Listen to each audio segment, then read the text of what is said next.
Hello बच्चों, let's read the question. A charged particle of mass 1 gram is suspended through a silk thread of length 40 centimeter in a horizontal electric field of 4 into 10 power 4 Newton per coulomb. If the particle stays at a distance of 24 centimeter from the wall in equilibrium, find the charge on the particle. तो इस question में हमें बोला है एक मास है 1 ग्राम charge मास basically जो silk thread से हैंग किया है और सिल्क थ्रेड का लेंथ है 40 सेंटीमीटर जो इलेक्ट्रिक फील्ड में हैंग किया है।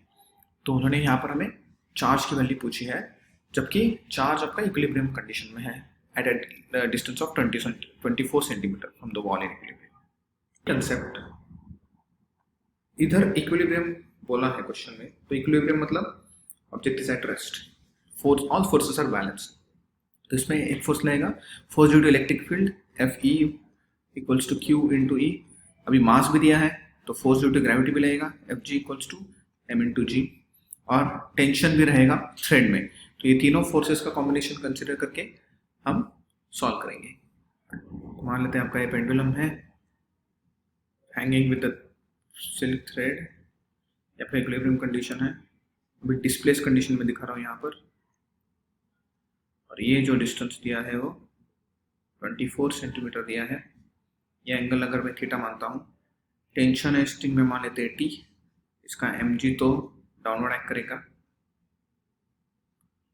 अभी मान लेते हैं इसका इलेक्ट्रिक फील्ड है टुवर्ड्स लेफ्ट, ये इलेक्ट्रिक फील्ड की डायरेक्शन है, तो इसके ऊपर फोर्स भी इलेक्ट्रिक फील्ड की वजह से एफ ई इधर ऐसे लगेगा, force due to electric field will be towards left.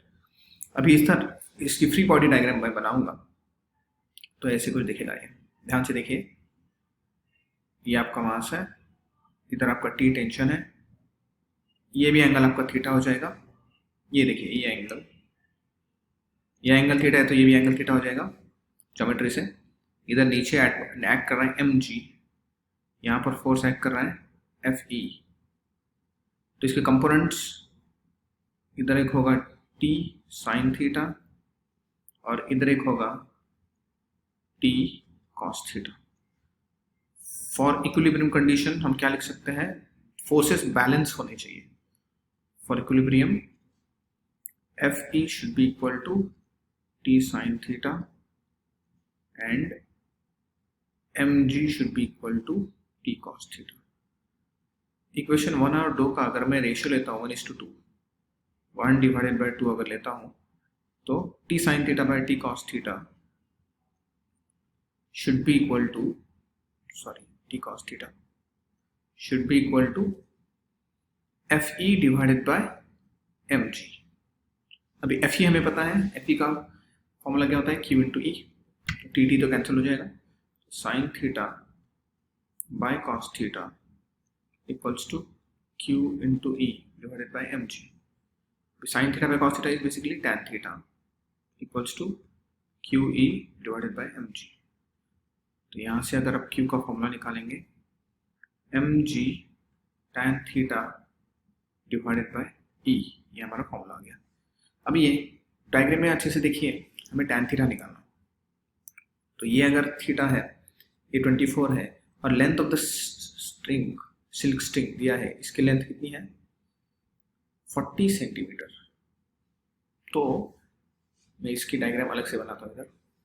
तो मेरी डायग्राम ऐसे बनेगी, ये आपका 24 दिया है, ये आपका 40 दिया है, ये आपका एंगल थीटा है। ये डायग्राम बना रहा हूं मैं। तो यहाँ पर अगर आप ध्यान से देखेंगे तो हमारे पास साइन थीटा मिलेगा।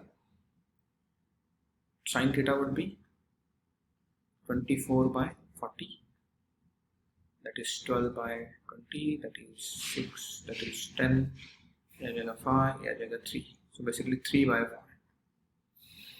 साइन थीटा 3 by 5 है, हमें क्या चाहिए tan थीटा चाहिए। यहाँ से cos थीटा भी निकाल सकते हैं, बेसिकली इसका ये पाइथागोरस से ये लेंथ भी निकाल सकते हैं हम, the third side that is 40 square minus 24 square, ऐसे भी कर सकते हैं। बट बेसिकली आपको ये पता चलता है 3 5 और तीसरा वैल्यू क्या होगा 4 करके देख सकते हैं आप। 4 4 16 एंड 24 उसको करके देखेंगे तो वही आ जाएगा।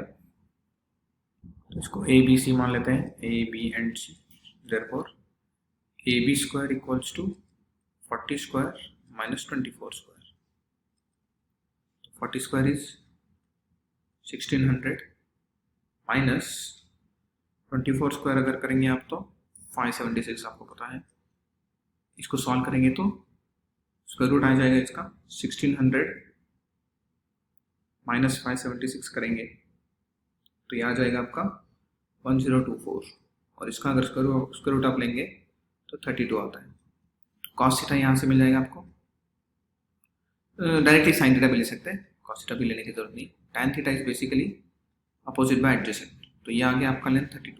सो 24/32 that becomes 12/16, that becomes 6/8, that becomes 3/4। ये आ गया आपका टैन थीटा।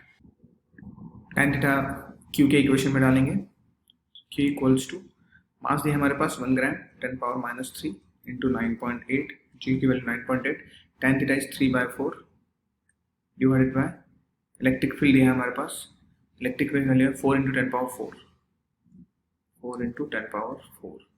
तो सिंप्लीफाई करेंगे 3 into 9.8 divided by 4 into 4 into 10⁻³ -3, ये +4 ऊपर जाएगा तो -4 हो जाएगा, -3 -4 बिकम्स -7। तो ये आप सिंप्लीफाई करेंगे तो का आंसर आ जाएगा 1.837 into 10⁻⁻7 coulomb. This is your answer. Hope you understood it well. All the best.